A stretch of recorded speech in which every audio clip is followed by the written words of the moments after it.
आज हम सीधे सीधे एक लिमिट के सवाल को ही ले लेते हैं, एक ऐसे सवाल को जिसका हम बहुत अधिक प्रयोग लिमिट निकालने में करते हैं। हम जानते भी हैं उसको, उसके प्रूफ को भी हमने देखा है, लेकिन कई बार हमको ये पता नहीं होता कि इसका ठीक ठीक प्रूफ क्या है। तो उसको आज हम थोड़ा देखेंगे।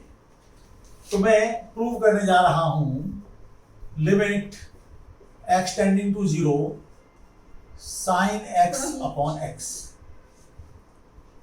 तो आप ये देख सकते हैं कि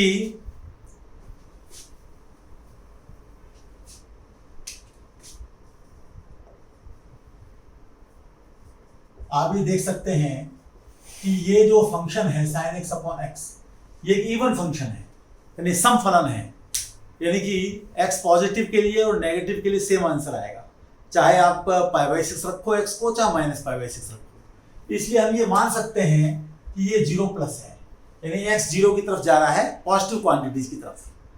तो पहले हम एक इनइक्वालिटी लिखेंगे और वो इनइक्वालिटी ये है, sine x less than tan x।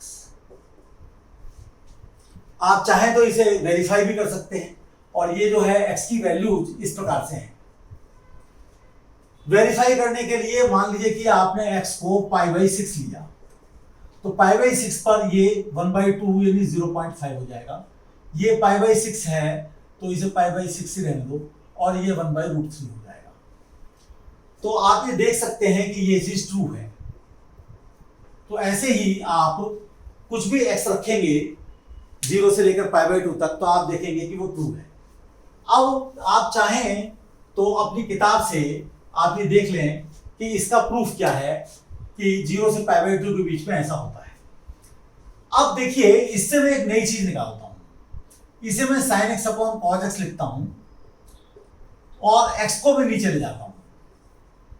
तो आप देखेंगे कि x नीचे आ गया तो cos x इधर आ गया, तो इधर की तरफ ये cos x हो गया। और sin x अपॉन x जो है वो छोटा है 1 से। फिर से एक बार देख लें, sin x upon x less then 1। x positive है इसलिए ले जाने में कोई हर्ज नहीं। यहां से sin x upon cos x लिखा, cos x को इधर लिया है, x को नीचे ले गई। अब आप ये देखिए कि x को मैं जब डिफरेंट वैल्यूज दूंगा तो मैं इसके लिए सिंबल रखूंगा पॉइंट और इसके लिए सिंबल रखूंगा एक डंडा। अब मुझको इस पर ध्यान देना है। तो आप ये देखिए, ये मेरी नंबर लाइन है, यहां पर कहीं 1 है, यहां पर कहीं 0 है। मैंने x को मान लीजिए π/3 लिया, तो π/3 लेने पर यहां पर मेरा cos x आ गया और यहां पर कहीं मेरा x आ गया, sin x/x आ गया।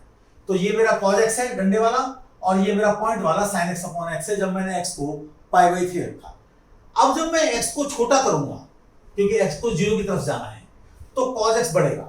हमको पता है कि जैसे से x को हम छोटा करते जाते हैं cos x बढ़ता जाता है, और x को जैसे 0 की तरफ ले जाएंगे cos x वैसे वैसे 1 की तरफ जाएगा।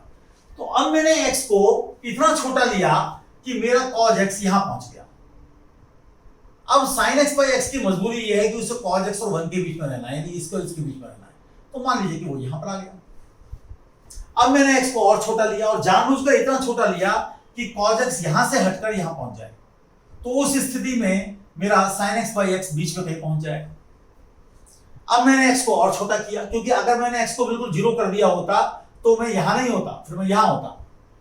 अब मैंने x को और छोटा किया, और इतना छोटा किया कि cos x मेरा यहां पहुंच जाए। तो इससे sin x/x मेरा यहां पहुंच जाएगा। फिर मैंने x को और छोटा किया, तो मैं यहां पर पहुंच जाऊंगा cos x के साथ, और sin x/x यहां पहुंच जाएगा। यहां से जो एक महत्वपूर्ण बात आपको निकालनी है वो ये है कि आप sin x/x को जितना चाहें उतना 1 के करीब ले जा सकते हैं। जैसे अगर आप ये छोटा सा एक ब्रैकेट लगा दें 1 के इर्द गिर्द, ये मेरा 1 है, तो आप ये देखेंगे कि यदि मैंने x को इतना छोटा लिया कि cos x यहां पहुंच गया, तो sin x मेरा यहां पहुंच जाएगा। यानी चाहे मैं 1 के इर्द गिर्द कितना ही छोटा ब्रैकेट या कितना ही बड़ा ब्रैकेट लगाऊं, मैं ये देखूंगा कि मैं sin x/x को उसके अंदर ले जा सकता हूं ब्रैकेट के अंदर, और x को और छोटा करने पर sin x/x और 1 की तरफ खिसकेगा। ऐसा नहीं होगा कि वो ब्रैकेट के बाहर निकल जाए। और इसलिए ये कहना बिल्कुल ठीक है कि ये लिमिटिंग वैल्यू 1 है। तो आज हम इतना ही रखते हैं। कल को हम इसकी सहायता से वृत्त का क्षेत्रफल यानी कि एरिया ऑफ सर्किल, यानी कि अगर उसकी रेडियस r है तो उसका एरिया पाई आर स्क्वायर कैसे आता है, इसको यूज करते हुए इसे हम थोड़ा देखेंगे। कुछ लोग सोचते हैं कि इसको प्रूव करने के लिए इतना कुछ करने की क्या जरूरत है, आप इसका एक्सप्लेनेशन लिख दो। तो भाई जो sin x का टेलर एक्सप्लेनेशन है वो कहां से आता है, वो sin x के डेरिवेटिव से आता है। और sin x का डेरिवेटिव कहां से आता है, वो इस वाली लिमिट की हेल्प से आता है। तो इसलिए कभी भी ऐसा नहीं कहना चाहिए और सोचना चाहिए कि इसको प्रूव करने के लिए हम sin x का एक्सप्लेनेशन खोल दें या हम ऊपर नीचे का डेरिवेटिव ले लें LH रूल से, वो भी गलत है। क्योंकि sin x का डेरिवेटिव cos x जब आप लिखते हैं तो वो कहां से आता है, वो इस लिमिट को यूज करके आता है। इसलिए बेसिक तरीका यही है। और इसमें सबसे मुख्य बात यह है कि आप x को इतना छोटा ले सकते हैं कि 1 के इर्द गिर्द चाहे कितना भी छोटा ब्रैकेट बनाएं, sin x by x उसके अंदर घुस जाएगा और x को छोटा करने से उस ब्रैकेट के बाहर नहीं निकलेगा। बहुत बहुत धन्यवाद।